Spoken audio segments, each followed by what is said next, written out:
السلام عليكم ورحمة الله وبركاته. فيديو كان waxaan kugu soo gudbinayaa fadliga maalinta Caashura. Fadliga maalinta Caashura lama soo koobi karo.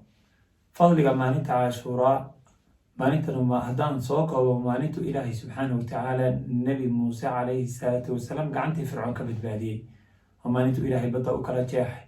maalintu Ilaahay subxaanahu wa ta'ala markii ay baqdeen intii isaga raacday yiraahdeen inna lamudrakuun وير كلا إن معي ربي سيهدين.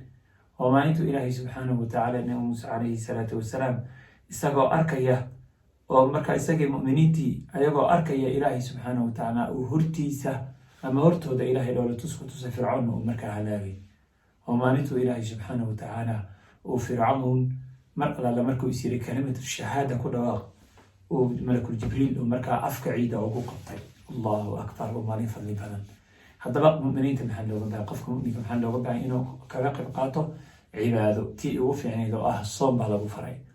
soonkaasi waa sunne, qofka hadduu soomana ajir buu ku helayaa, hadduu ka tagana kuma dambaabayo, laakiin ajir buu dayacay.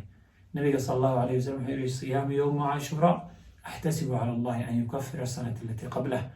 soonka maalinta Caashura ilaahay waxaan ka rajaynayaa inuu sanad tegi dembigiisa ilaahay subxaanahu wa ta'ala nooga dhaafo.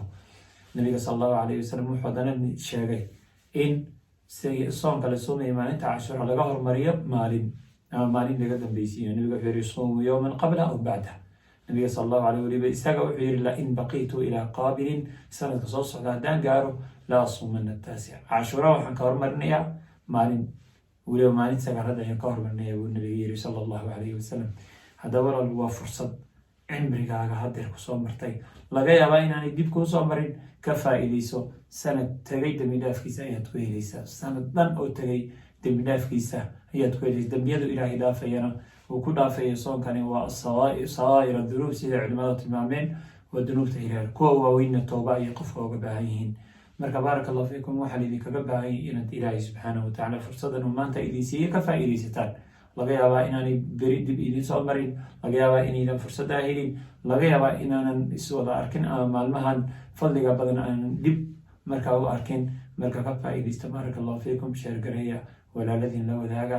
haddaba si yahuuda loo khilaafo waxaa fiican qofka mu'minka inuu 3 midkood sameeyo, ama 9aad iyo 10aad inuu wada soomo, 10aad iyo 11aad inuu soomo, ama inuu maalinta 10aad uu soomo. maalinta dembi dhaafka lagu leeyahay maalinta 10aad, ama maalin ka hormari 9aad, ama maalin ka dambeysay oo 11aad, ama maalintaada kaliya soom. qofba sida u fududaata. wassalaamu calaykum.